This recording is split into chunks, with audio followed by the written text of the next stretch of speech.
Agora vocês vão ver, né, nosso trabalho sobre Murilo Mendes. Biografia de Murilo. Filho de Onofre Mendes e Elisa de Barros Mendes, Murilo Monteiro Mendes nasce a 3 de maio, dia do aniversário da abolição da escravatura, de 1901, na cidade de Juiz de Fora, Minas Gerais. Em 20 de outubro do ano seguinte, Murilo fica órfão de mãe, e em 1910 a passagem do cometa Halley fez com que Murilo despertasse para a poesia. Após isso, depois de iniciar os estudos primários em sua terra natal, é transferido, ainda menino, para Niterói, onde conclui os estudos secundários. Isso, e em 1917 Murilo foge do colégio interno, só para ir assistir no Rio de Janeiro uma apresentação do balé de Diaghilev, que tinha como destaque o dançarino russo Vaslav Nijinsky. As apresentações do artista constituíram-se em uma espécie de revelação poética para o jovem Murilo. E então, em 1920, muda-se definitivamente para o Rio de Janeiro e começa a trabalhar como arquivista de uma repartição pública. Os anos 20 marcaram a vida de Murilo como época de formação e instabilidade profissional. Colaborou em revistas como Revista de Antropofagia e Terra Roxa e Outras Terras, e chegou a trabalhar como auxiliar de guarda-livros e telegrafista. E depois, em 1930, publica o seu primeiro livro, Poemas. A obra lhe rende o prêmio Garça Aranha, e em 1933 ele publica Histórias do Brasil. Em 1934, morre Ismael Neri, grande amigo de Murilo, e ainda depois de passar por uma crise religiosa, converte radicalmente ao catolicismo, religião que abandonara. No ano seguinte, torna-se inspetor de ensino e publica, com Jorge Lima, a obra Tempo e Eternidade. Em 1940, conhece Maria da Saúde Cortesão, sua futura esposa. Em 43, devido à tuberculose, Murilo é internado em um sanatório na região de Petrópolis. Ainda nesse ano, falece Onofre Mendes, pai do poeta. Em 47, Murilo casa-se com Maria da Saudade. O casal não teve filhos. E em 1952 viaja à Europa em missão cultural. Profere diversas conferências na Bélgica, Holanda, França e torna-se amigo de intelectuais como André Breton e Albert Camus. Em 54 é publicada a obra Office Humain, uma seleção de poemas de Murilo Mendes, traduzidos para o francês. Em 57, depois de 2 viagens à Europa, Murilo fixa residência em Roma, na Itália, onde passa a lecionar cultura brasileira na Universidade de Roma. Depois, foi também professor na Universidade de Pisa. Em 59 e 72, Murilo publica várias obras na Itália, Portugal, Espanha e França. Em 72, o poeta visita o Brasil pela última vez, pois morre e é sepultado em Lisboa, em 13 de agosto de 75. Esta foi a biografia de Murilo Mendes. Características literárias. Apesar de não fazer sucesso junto ao grande público e por ver ser esquecido por boa parte da crítica literária, Murilo Mendes é um poeta que possui uma qualidade literária indiscutível. Ao ver o conjunto de suas obras, nota-se que ele teve várias fases. A primeira delas compreende as obras Poemas e Buba Meu Poeta, de 1930, e História do Brasil, de 1932.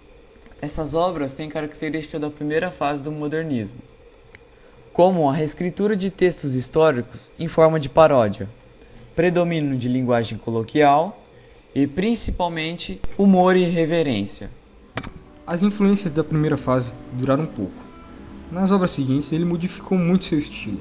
Prova disso é que em uma compilação que preparou para sua obra, ele não incluiu o livro História do Brasil, pois, segundo ele próprio, essa obra não estava em harmonia com as demais.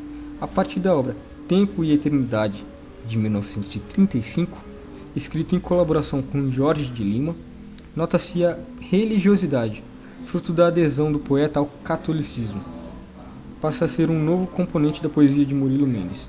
Apesar disso, a preocupação com as causas sociais não é abandonada. O próprio Murilo afirmou que não se opõe à religiosidade.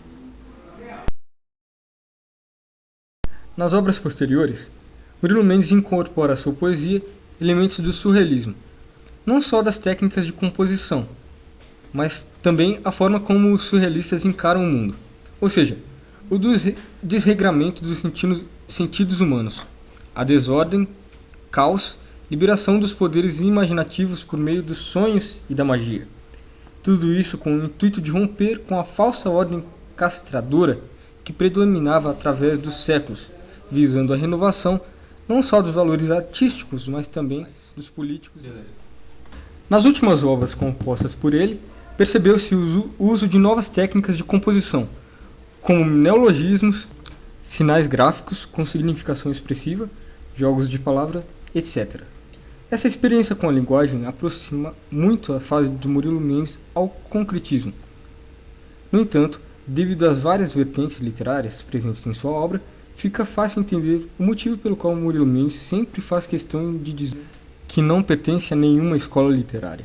A sua obra, independente do estilo predominante, nos revela um homem em conflito com o seu mundo, que devido à sua aversão à tirania, cria uma arte engajada à realidade social do seu tempo e ao espiritualismo cristão. Murilo Mendes, Acendendo um fósforo, acendo Prometeu, o futuro, a liquidação dos falsos deuses, o trabalho do homem. o fósforo, tão rabioso quanto secreto, furioso, delicado, encolhe-se no seu casulo marrom, mas quando chamado e provocado, polêmico estoura, esclarecendo tudo. O século é polêmico. O gás não funciona hoje. Temos greve dos gasistas. A Itália tornou-se a Gribilândia. Mas preferimos essa semi-anarquia à ordem fascista. O fósforo, hoje em férias, espera paciente no seu casulo, o dia de amanhã desprovido de greves. O dia racional, o dia do entendimento universal, o dia do mundo sem classes, o dia de Prometeu totalizado. O fósforo é o portador mais antigo da tradição viva. Eu sou pela tradição viva, capaz de acompanhar a correnteza da modernidade. Que riquezas poderosas traio dela. Subscreva a grande palavra de Joe. De l'hôtel des ancêtres, onde agarder non le sonde. Poema Murilo Menino. Eu quero montar o vento em pelo, força do céu, cavalo poderoso, que viaja quando entende, noite e dia. Quero ouvir a flauta sem fim do Isidoro da flauta. Quero que o preto velho Isidoro dê um concerto com minhas primas ao piano, lá no salão azul da baronesa. Quero conhecer a mãe d'água, que no claro do rio penteia os cabelos, com um pente de 7 cores. Salve, salve minha rainha, ó clemente, ó piedosa, ó doce Virgem Maria. Como pode uma rainha ser também advogada?